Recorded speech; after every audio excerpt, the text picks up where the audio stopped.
Hello दोस्तों, स्वागत है आपके अपने यूट्यूब चैनल फैब नॉलेज में। तो आज हम जानेंगे कुछ लेटेस्ट जॉब्स के बारे में। जैसा कि हम देख सकते हैं सरकारी रिज़ल्ट पे जब हम जाते हैं इनके ऑफिशियल वेबसाइट पे तो हमें टेरिटोरियल आर्मी ऑनलाइन फॉर्म दिखता है। तो आज हम जानेंगे टेरिटोरियल आर्मी होती क्या है और इसकी एलिजिबिलिटी क्या है, इसको हम कैसे अप्लाई कर सकते हैं, इसके वेतन भत्ते क्या हैं और इसके सिलेबस के बारे में। इन सारी जानकारियों को आज हम जानेंगे। तो आप देख सकते हैं यहाँ पे एक territorial army online form notification जारी हो चुका है। तो जल्दी से हम चलते हैं, इसको ओपन करते हैं। तो भाई यहाँ पर इम्पोर्टेंट डेट्स, एप्लीकेशन फ़ीस, इन सब की जानकारियाँ, एज लिमिट, इन सब की जानकारियों को दे रखा है। देखिए यहाँ पे एज लिमिट और एप्लीकेशन फ़ीस, इम्पोर्टेंट डेट्स सब दे रखा है। एलिजिबिलिटी क्या होनी चाहिए ये भी दे रखा है। तो हम इसकी नोटिफिकेशंस पे चलते हैं, हम वहाँ से इसको अच्छे से समझ पाएंगे। तो यहाँ पर नोटिफिकेशन का पेज ओपन होके आ चुका है, joint territorial army as an officer.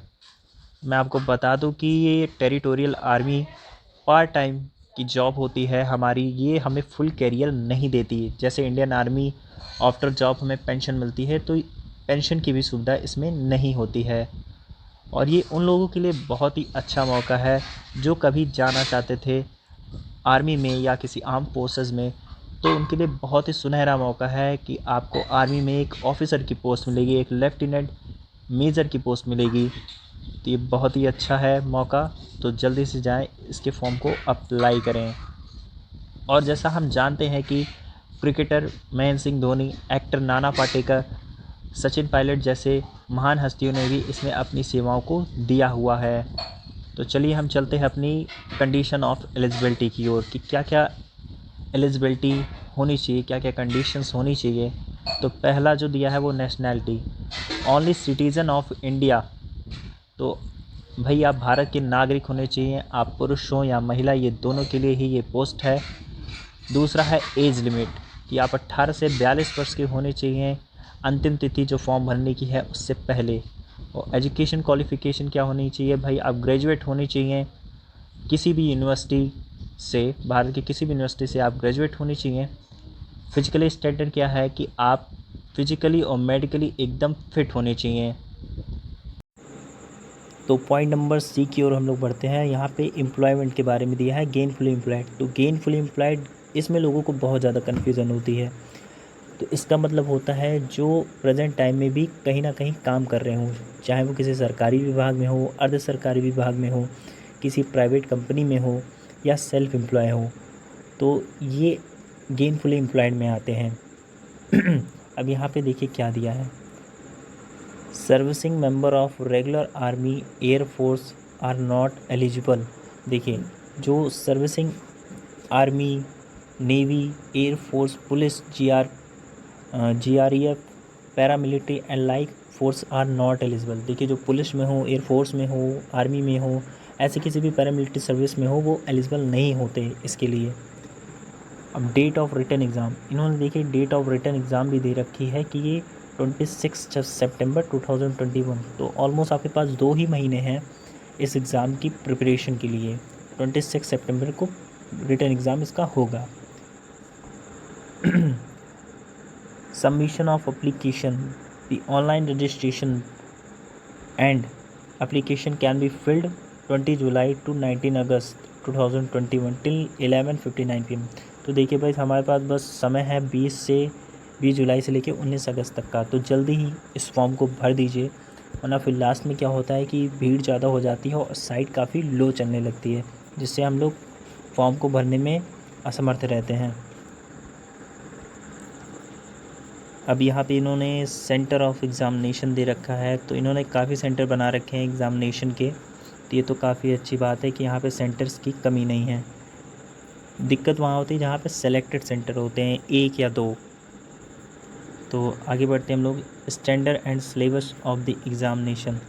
तो देखिए यहाँ पे दिया हुआ है कि पेपर जो होगा इनके 2 चरणों में होगा। ये देखिए यहाँ पर इन्होंने दे रखा है। तो जो पहले चरण का जो पार्ट 1 और पार्ट 2 होगा वो होगा रीजनिंग और मैथमेटिक्स। ये 2 घंटे का 50-50 नंबर का क्वेश्चन होगा। मतलब ये जो पहले चरण का जो पेपर होगा वो 100 नंबर का होगा।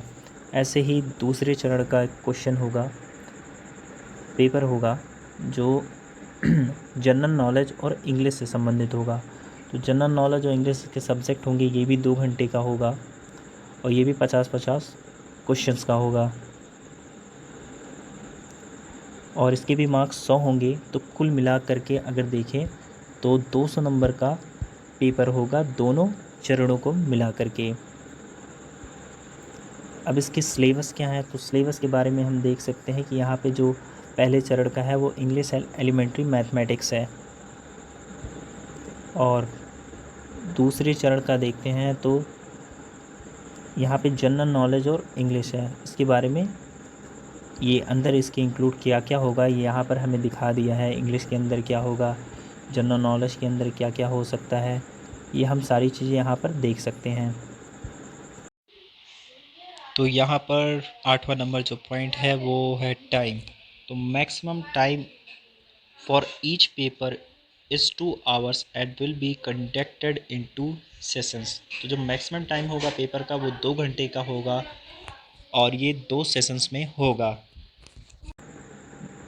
तो देखिए इसका जो एग्ज़ाम का टाइप होगा वो सीबीटी ना होकर के वो ओएमआर सीट पर होगा। जैसे हम पहले ओएमआर सीट पे पेपर देते थे सीबीटी से पहले, ठीक वैसे ही होगा। अब देखिए इसकी क्वालिफाइंग मार्क्स क्या होंगे कि आप कैसे क्वालिफाई कर सकते हैं, कि आप कितना ला दें कि आप क्वालिफाई हो गए। तो देखिए इसके जो क्वालिफाइंग मार्क्स है वो क्या है, minimum 40% marks in each part. मतलब कि हर पार्ट में आपको पार्ट 1 पार्ट 2 जो जो उसका फ़ेज़ 1 होगा उसमें पार्ट 1 और पार्ट 2 होगा, उसमें 40% तो आपको लाना ही होगा। और जो दोनों पार्ट को मिला करके आपको ओवरऑल एवरेज जो होगा वो 50% लाना होगा, तभी आप क्वालिफाई माने जाएंगे। और पेनाल्टी देखिए भाई, ये बहुत ज़रूरी है। लोगों को पता नहीं होता कि निगेटिव मार्किंग है या नहीं, और वो जो नहीं भी आता रहता है वो भी करके चले आते हैं और देखते हैं कि उनका तो सारा नंबर निगेटिव में चला गया। तो भाई इसको बहुत ध्यान से देखना है कि penalty for wrong answer, candidate should note that there will be a penalty negative marking for wrong answer marked by a candidate in a objective type question paper. तो देखिए जो ऑब्जेक्टिव टाइप क्वेश्चन होंगे उसमें negative marking भी होगी, तो इसका बहुत ध्यान रखना है, हमें तुक्का नहीं मारना है।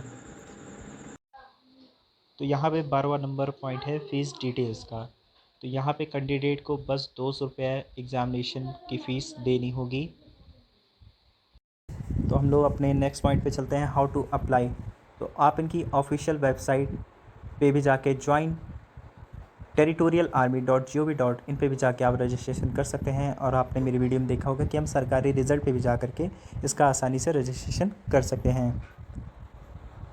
अब नेक्स्ट नंबर पॉइंट है instruction to the candidate for filling online application. अब देखिए कुछ इंपॉर्टेंट इंस्ट्रक्शंस यहाँ पर दिए हुए हैं, जैसे कि ये जो एप्लीकेशन फॉर्म है वो बिगन हो चुका है कल से 20 जुलाई से, और ये चलेगा 19 अगस्त 2021 तक का। तो हमें जल्दी करनी है, वेट नहीं करना है 19 अगस्त का। अब यहाँ पर आपको देखिए अपनी जो ईमेल आईडी है वो जो अभी एक्टिव है, एक्टिव ईमेल आईडी आपको यहाँ पर देनी है।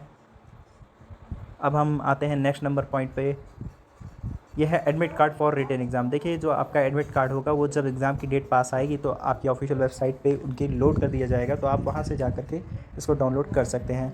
अब यहाँ पर फिर वही रिटन एग्ज़ाम के सेंटर बताए गए कहाँ पर कौन से हैं। तो इनका भाई सिलेक्शन प्रोसीजर क्या है इसके बारे में भी हम लोग जान लेते हैं। तो इनके सिलेक्शन प्रोसीजर में अगर आपका फॉर्म अगर सही पाया जाता है तो आपको स्क्रीनिंग के लिए कॉल किया जाएगा, फिर आपका रिटन एग्ज़ाम होगा, फिर अगर आप उसमें सक्सेस होते हैं तो आपको टेस्ट के लिए बुलाया जाएगा, जो एसएसबी आपका टेस्ट लेगी, फिर मेडिकल बोर्ड से आपका फाइनल सिलेक्शन होगा। तो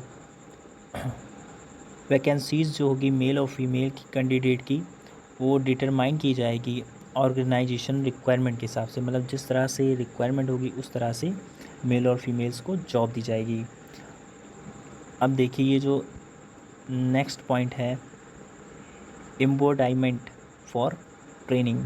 ट्रेनिंग के लिए देखिए क्या क्या होगा। तो 1 मंथ की बेसिक ट्रेनिंग होगी फर्स्ट ईयर में, फिर उसके बाद 2 मंथ की एनुअल ट्रेनिंग होगी।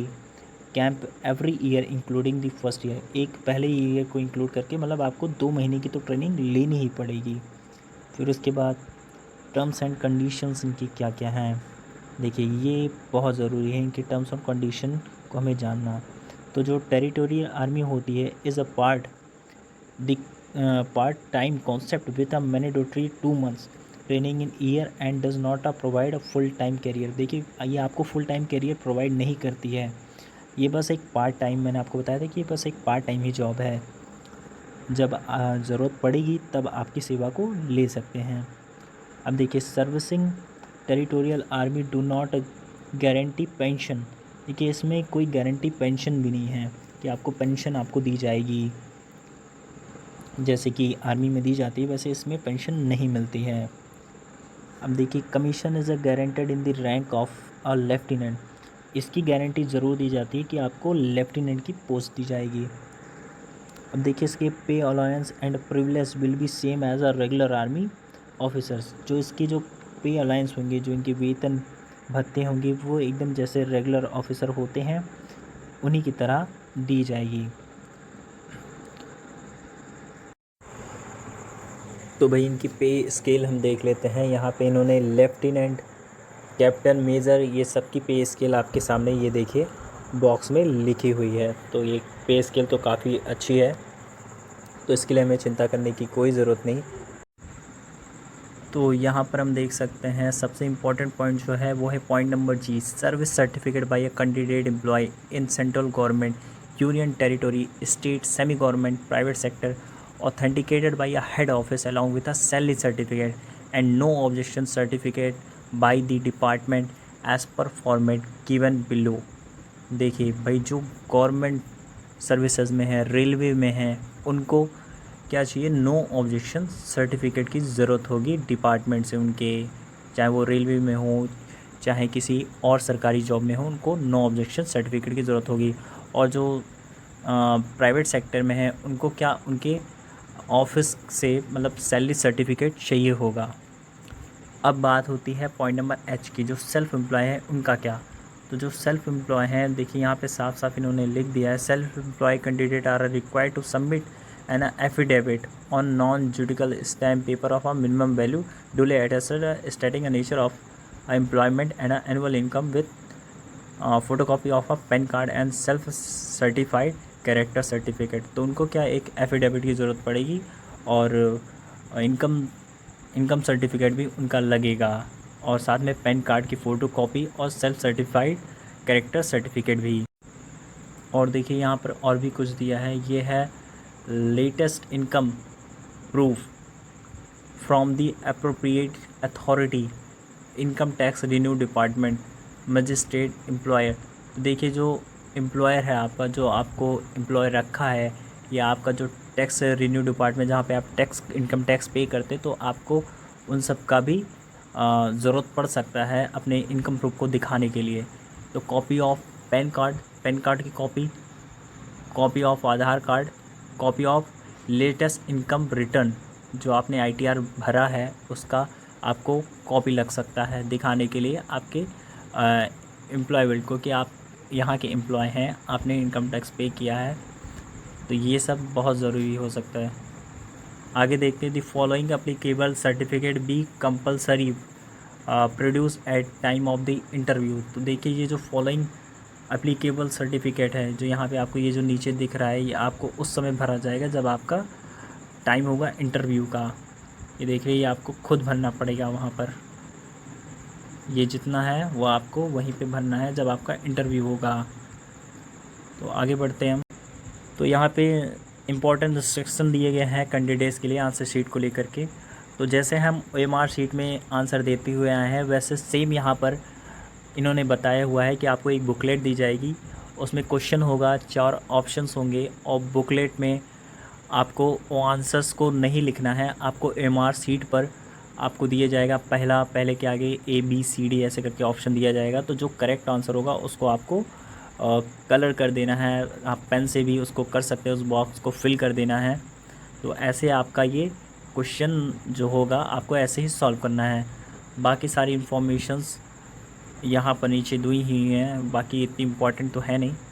तो भाई अगर आपको अच्छा लगा हो ये फॉर्म के बारे में सारी जानकारियाँ, तो प्लीज़ मेरे चैनल को लाइक करें, सब्सक्राइब करें और बेल आइकन को ऑल पे प्रेस करें।